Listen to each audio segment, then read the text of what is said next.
Misalnya aktivasi akun pembelajaran. Sekarang itu setiap guru harus mempunyai akun belajar ID.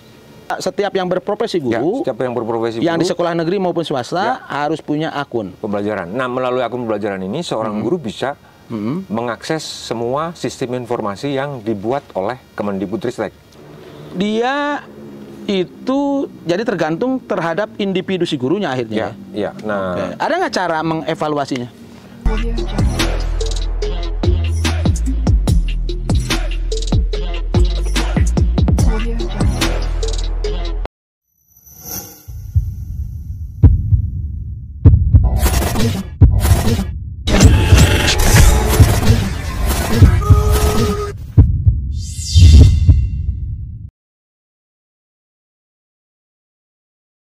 Karena diperlakukan tidak seragam juga.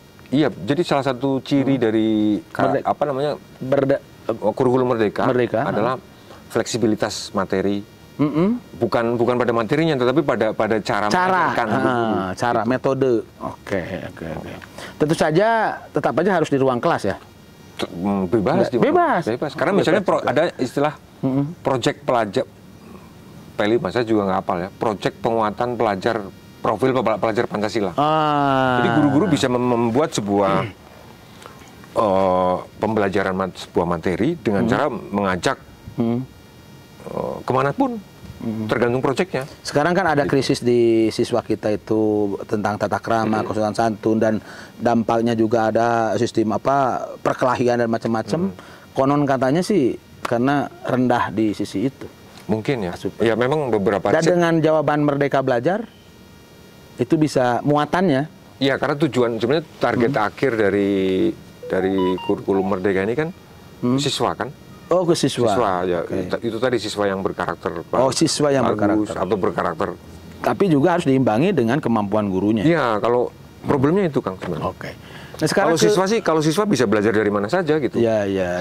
Tapi yang tidak bisa diperbaiki kan guru. Maksud saya harus ada satu strategi gede gitu yang benar-benar serius dan dikawal untuk guru, memastikan agar guru itu ini benar gitu. Nah, itu ada kaitan nggak dengan tata kelola sekolah secara gede yang tadi, kualitas guru yang hari ini seperti ini, semangatnya seperti itu, kemauan itu ada dashboard namanya SIM-PGB ya? Sistem Informasi Manajemen Pembelajaran Pengembangan Profesi Berkelanjutan. Jadi ini sebuah sistem yang memonitor kinerja guru, efektivitas pembelajaran guru, dan efektivitas kepemimpinan kepala sekolah.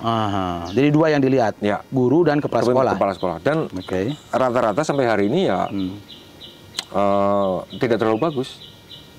Gitu. Oke, berarti gini Mas, kalau gitu harus ada perubahan yang cukup radikal juga ya di sekolah, di daerah ya, di sekolah itu yang harus, kan itu melakukan pendidikan yang tadi itu. Jawa Barat yang melakukan itu, sekarang mendorong para gurunya untuk meningkatkan kapasitas tidak cukup bagus juga itu, atau dari sisi ini potret di daerahnya, kabupaten mana yang cukup bagus melakukan itu? Kalau yang dari yang buruk-buruk tadi, kalau prestasi tetap ada kabupaten-kabupaten yang bagus. Misalnya Banjar itu bagus. Saya nggak hafal ya datanya, tapi ada beberapa kabupaten yang bagus. Misalnya Kabupaten Sumedang bagus dalam hal mengaktifkan guru mendownload rapor pendidikan. Guru ada beberapa daerah kabupaten yang juga bagus, misalnya dalam hal aktivasi akun pembelajaran atau lulus topik platform Merdeka Mandiri gitu. Itu setiap daerah ada rapor. Tadi yang untuk kita ke guru, karena guru itu diharuskan juga meningkatkan kapasitasnya, misalkan yang tadi meningkatkan kapasitas kompetensi dalam topik tertentu. Ada berapa topik itu? Mau di dalam platform Merdeka Belajar itu ada 4 topik. 4 topik. Dan satu topik itu ada sekian langkah. Jadi guru bisa belajar mandiri dari situ. Gitu. Itu daerah mana yang paling bagus? Saya nggak hafal ya. Saya nggak hafal per daerahnya. Tetapi untuk yang paling diingat Kota Sukabumi. ke Sukabumi. Kota Bekasi lumayan bagus dalam untuk platform Merdeka Mengajar ya. Oke, Sukabumi. Tapi data-data ini bergerak terus, jadi antar daerah saling mengejar lah. Karena itu memang raportnya terus dipotret setiap minggu. Setiap minggu. Oke, jadi saling berkejaran ya? Ya, ada yang saling berkejaran. Oke. Di topik yang lainnya? Di topik yang lainnya tadi ya Sumedang misalnya. Sumedang itu bagus dalam hal akun. Rapor pendidikan. Kepala sekolah mendownload rapor. Itu Sumedang lumayan baik. Gitu. Sumedang baik dalam hal mendownload. Ciamis bagus. Bagus, mendownload. Oke. Gitu. Tapi yang tadi yang dari guru yang sudah mengikuti ini berapa persen, yang guru-guru istilahnya guru penggerak atau apa itu? Oh ya. Kalau saya nggak hafal datanya, tetapi untuk guru-guru yang tadi mendownload platform Merdeka Mandiri, yang untuk belajar mandiri itu sampai 21 November itu masih sekitar 12% dari seluruh jenjang ya. Sudah jenjang dari SD sampai ke PAUD, SD, SMP, SLB, SMA, SMK. Baru 12? Baru 12 di Jawa Barat, 12%. Jadi guru. Padahal aneh kan? Misalnya ini problemnya apa gitu? Satu, kalau bagi daerah-daerah yang kesulitan internet bisa lah ya. Oke, kita bisa mahfum ya. Mahfum lah, misalnya di Cianjur Selatan, Cianjur, Sukabumi yang daerah-daerah gitu. Tapi pinggiran. Kalau di Kota Bandung, nah itu dia. Sampai sekarang masih menjadi misteri karena Kota Bandung itu hampir ketinggalan di semua hal, gitu lah. Dari sisi aktivasi akun belajar, ketinggalan. Dari sisi aktivasi platform Merdeka Mandiri, dari sisi aktivasi rapor pendidikan. Itu ketinggalan dibandingkan dengan daerah-daerah yang akses internetnya kita anggap relatif susah. Jadi faktor apa kalau gitu? WiFi di sekolah di Bandung kan sudah nggak ada masalah. Laptop gurunya bagus-bagus, gadget, handphone karena itu bisa dioperasikan di handphone. Jadi di handphone ini para guru bisa download aplikasi. Seperti kita tidak harus handphone tertentu. Tidak harus. Sebuah handphone standar ya. Saya kira kalau saya perhatikan handphone guru-guru di Kota Bandung hebat. Iya. Okay. Tapi kalau download aplikasi Shopee gitu kan bisa sampai 230 juta itu. Belanjanya. tapi download aplikasi yang untuk meningkatkan kompetensi diri ya. Nah itu free toh, tidak bayar. Free. Kalau Shopee kan harus bayar kan. Gitu. Nah, maaf saya nyebut produk. Seperti itu ya potretnya ya. Nah di sisi yang lain, yang tadi akun, terus apa untuk melihat apalah gitu kualitas di sisi proses pembelajaran itu. Selain tadi download. Setelah download, bagaimana metode pembelajarannya, bagaimana kualitas itunya? Perencanaan berbasis data, Kang. Jadi sekarang daerah masih pakai Merdeka Belajar ya. Daerah dan satuan pendidikan itu maksudnya sekolah, itu sudah bisa mengetahui rapor dirinya sendiri. Jadi bisa mengecek langsung mengecek langsung berapa tingkat literasi murid-muridnya. Berapa tingkat numerasi murid-muridnya, apakah di sekolahnya lingkungan belajarnya seperti apa, memadai atau tidak, dan sudah ada menu kalau sekolah saya literasinya buruk, saya harus melakukan apa. Praksisnya kalau itu diturunkan sebetulnya kan gini, kalau sekolah ini ada perkelahian, itu sebetulnya bisa dilihat di situ. Bisa dilihat. Dan apa yang harus dilakukan itu sudah ada. Dan itu bagaimana solusinya terhadap itu? Ya.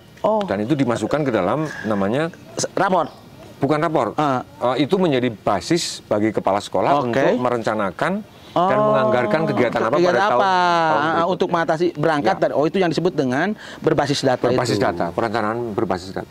Berarti ini sebetulnya kalau sudah sampai ke tingkat detail. Tapi ya itu persoalannya kepala sekolah di Jawa Barat nggak sedikit sekali progresnya dalam hal mendownload yang tadi lapor pendidikan dan perencanaan berbasis data. 12% itu? Bukan, yang berapa kisaran? Sekitar 47-an. Jadi masih ini masih sangat ini. Dan sebetulnya yang sedang dicari Jawa Barat barangkali ini apa sih problem utamanya? Sebab kalau yang tadi terkait dengan infrastruktur, kalau sepengamatan saya, satu, literasi agak aneh juga ya, punya handphone tapi literasi digitalnya jelek. Oke. Jadi banyak sekali guru-guru yang saya lupa password,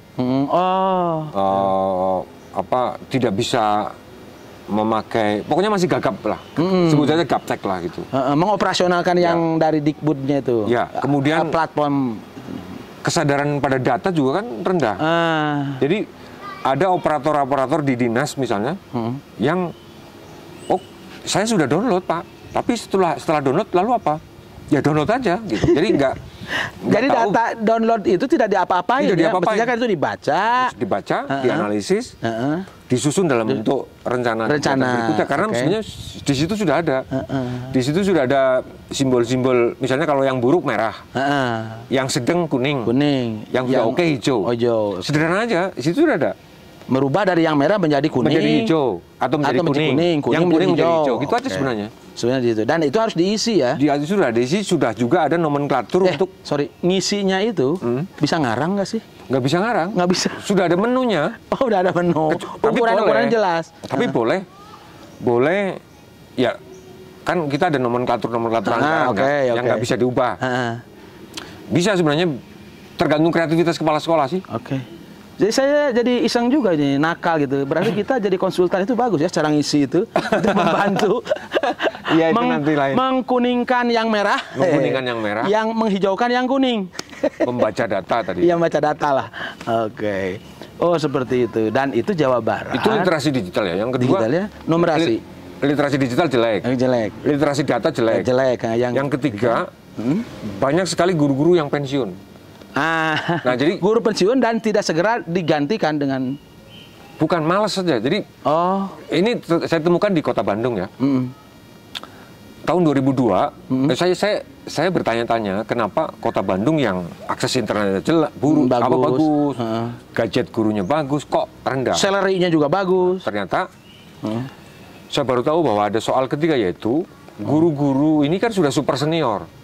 Di Kota Bandung itu ada 1.000 guru pensiun pada tahun 2022. Yang tahu sekarang. Ya, jadi guru-guru yang super senior ini sudah hilang semangatnya ya untuk melanjutkan. Sudah hilang semangatnya, menganggap bahwa aplikasi tadi platform Merdeka Mandiri itu mah cocokan barudak, murang kali.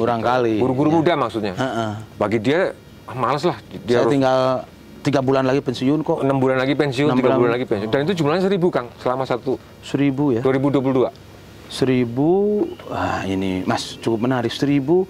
Bagaimana ya manajemen SDM sementara pengangkatan pegawai baru untuk mengganti PPPK misalnya kan, guru honorer, itu kan kewenangan daerah juga itu sangat terbatas kan? Kan? Lebih banyak di pusat. Nah, komunikasi yang banyak saya, kebutuhan ini apakah terkoneksi nggak dengan data?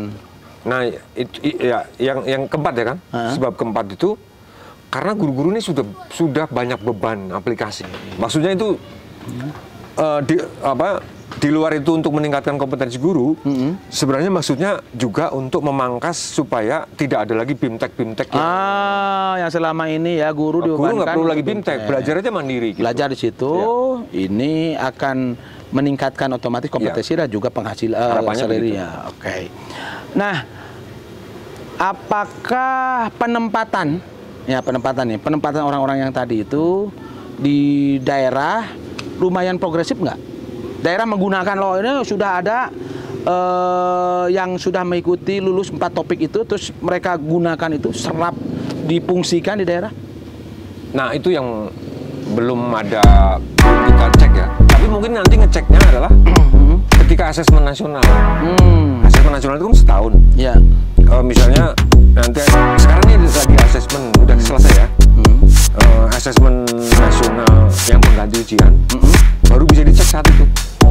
Apakah misalnya literasinya meningkat, atau numerasinya meningkat, atau karakternya makin bagus, lingkungan belajarnya makin nyaman, itu baru ketahuan setahun kemudian. Jadi sekarang belum bisa. Yang tadi balik lagi ke ini.